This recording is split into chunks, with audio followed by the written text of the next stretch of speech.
I love the line, there's that pause in the moment where he's like, to have a friend about, because you can tell, even without him saying that, you know he doesn't have very many Yes, friends he and looks knows very how to be awkward. social. Right.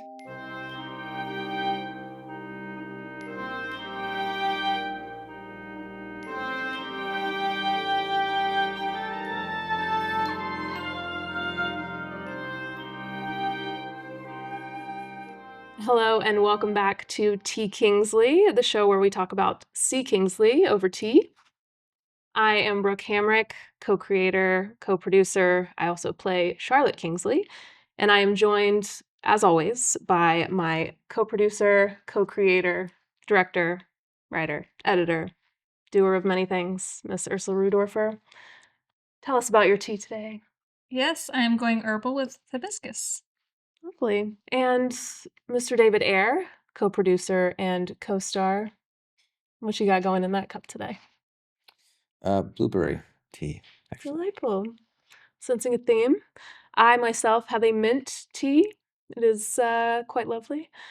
We are joined by a very special guest today, Miss Suzie Hines, who plays my mom in the Thank you. show, Suzie. Fanny Kingsley. Yeah. Welcome. Thank you. It's great to be here. Lovely to have you. Which tea are you joining us with Today I have the delightful lavender. Oh, beautiful. Yes. Gorgeous. And it's lovely. Can't go wrong. We are discussing episode 2, Soames Like Combs. Yeah, so episode 2 is the furthermost back in time that we go for Charlotte. And it gives you a little bit about not the first time they met, but the first time they re-met after meeting as children and the beginning of their dynamic. You even get a And- little glimpse of the first time that they met, You do. of little baby Little- Charlotte. Yes, my daughter gave a little cameo in there. Masterful performance, by the way. It was Powerful, lovely. brilliant, Powerful. brilliant. Yeah, so Very you know, method. A plus. it kind of shows you a little bit about the way that their sort of friendship and teasing started from the very, very beginning, and then it goes into from this loud sort of cacophony of voices and people to a much more intimate, quiet back road of the property where they get to know each other a little bit better. And I love that scene so much because it really feels like it's just the two of them alone when they're not sort of being watched by their parents. And it's the first real connection that they have on sort of a heart-to-heart level. And the awkwardness of the teenage years, Yeah. two kids meeting each other for the first time. What do you say? What are they thinking about me? Do I care what they're thinking about me? I would say Charlotte doesn't really care. I can't speak for some, but maybe he has a little bit of a different experience. Yeah, Soames definitely puts his foot in his mouth quite a few times in this episode. I think Charlotte in this episode is a little closed off from how you see her the rest of the season because she's in a new place. She's not happy about it. Yeah. And she doesn't know what this new place will hold for her, how long she'll be there, whether she should be making friends, if it's worth it, or if she's just going to be Moving on again. Yeah.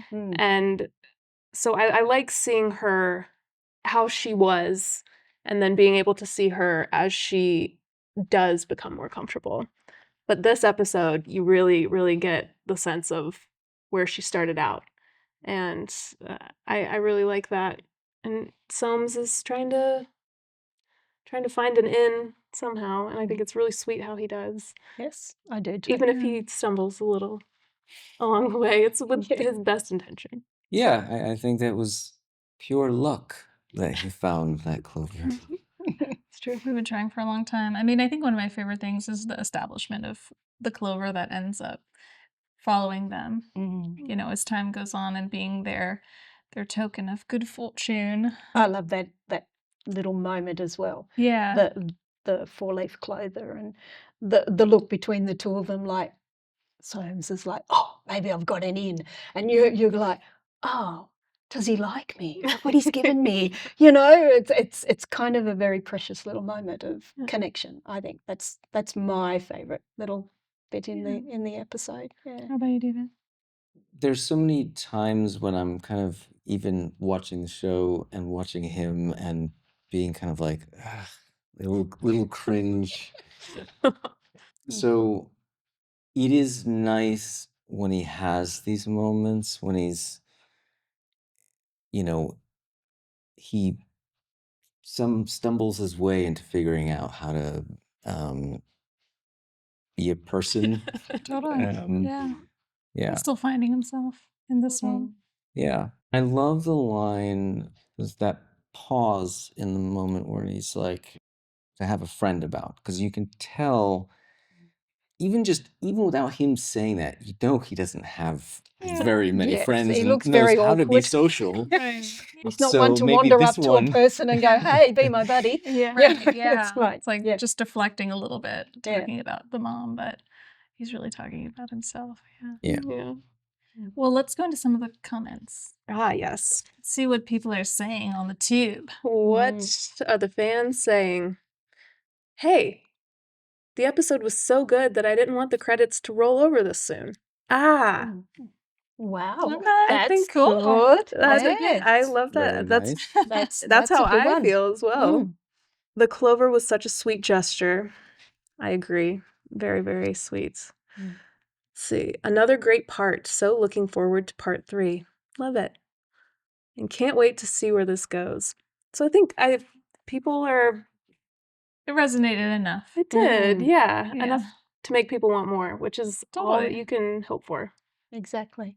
Mm. And the way that this episode will tie into future episodes, not just the clover moving along with them through time, but it'll also show the departure between what they were like when they first met and how they will continue to be in later seasons, having had this, strong initial connection to each other.